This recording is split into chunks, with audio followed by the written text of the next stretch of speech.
And welcome to English touring opera from home or from my bedroom.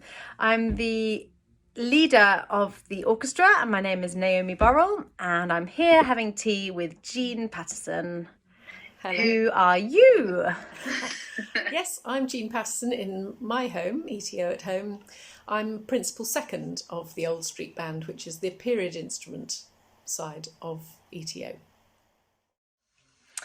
We're devastated not to be doing our 4 shows, the Handel, the Mozart and the Bach, and also the children's opera. But we are incredibly grateful to English Touring Opera who have agreed to pay us right through to the end of the tour, which is giving us an extraordinary sense of stability compared to what many musicians are going through at the moment. So a huge thank you to them, and we'd just like to dedicate our little video to all the staff, the technicians, the other members of the orchestra and the conductors. So today we would like to talk about gut strings and why do we use them? Why do you use them, Naomi? Well, how did you get into it? Well, for me it was only once I reached music college and I was in my 3rd or 4th year and I'd never really even heard of them, to be honest. And suddenly in some back room there were people up to something else and I didn't know quite what was going on. I think I was a bit afraid of it initially, but intrigued as well. And there was also some people at the university doing this too, and really it was like starting the violin again, but with a whole new attitude, really. And because it felt so different, particularly the strings, it was a sort of second birth, let's say, of learning to play the violin. And for me personally, that was really when it suddenly made sense. Here is my violin with gut strings. We'll talk a little bit about how they're made in a moment, but Jean, how did you get into it? Well, I actually started on gut strings because in the 1960s, children were expected to play on gut strings. We didn't know anything else. And so we had to coax a really good sound out of what we had. And then as a teenager, I found out about covered strings and metal strings and was delighted because they have an instant response, which was great fun. Much easier to string up.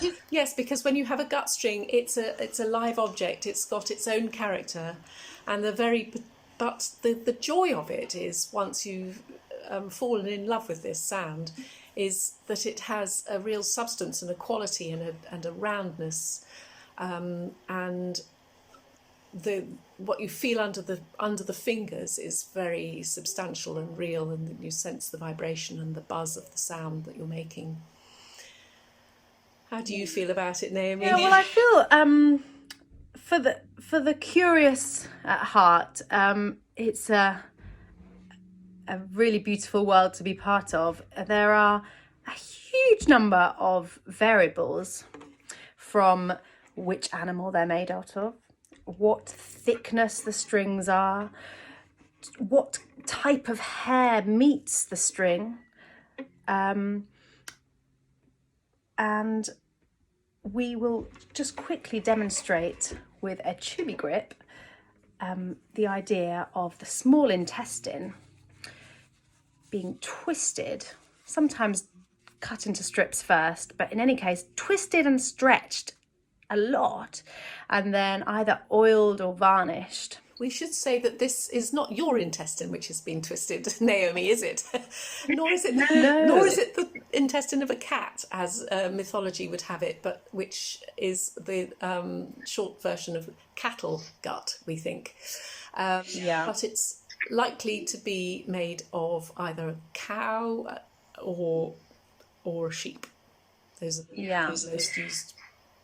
And we're lucky enough to be able to go online and order little envelopes like this, where we don't need to make them ourselves, but we order it straight from those who do it. These ones, Toro strings, come from Italy. I think, Jean, you use Toro as well, don't you? Yeah, I really like them. Also a big fan of Gamut and Aquila. And you just have to make a little knot. I think, Jean, you do a different kind of knot, don't you? I do a very simple knot. I just tie the string to the tailpiece. Yeah. That's it. And then occasionally I add a little bit of almond oil to keep things nice and supple and helps the sound as well. So a little bit about the technique of playing gut strings. One of the lovely things is that each string, also true on a modern violin, but even more so on a Baroque violin, has a very different character. So as you go up that one in Ach Golgotha from John Passion, you have to lighten up as you go up, because otherwise that would be too harsh. You have to really dig in at the bottom, as Leopold Mozart told us, didn't he? And amongst others, but maybe we could read you a quick quote from that little book. It says, "You can always grasp the thick and low strings more strongly without offending the ear, but on the other hand, the thin and tightly stretched strings up at the top are quick in movement and cut the air strongly and rapidly, and therefore you have to moderate them because they penetrate the ear." So although we use our open E's a lot more than a steel E, we have to be careful to treat it very carefully, don't we? What was that Lombardini quote you were going to talk about? Yes, that's about how to get the sound, how to get the string vibrating. Tartini, in his violin lesson, which he wrote down, says that you should approach the string like a breath with the bow, and just to the gentlest of starts will get the sound and get the string moving. A bit like what they call a messa di voce, so a swell. And in the Rudvol chorus at the end of the Passion, you can hear hopefully a very nice messa di voce on the G. So it goes.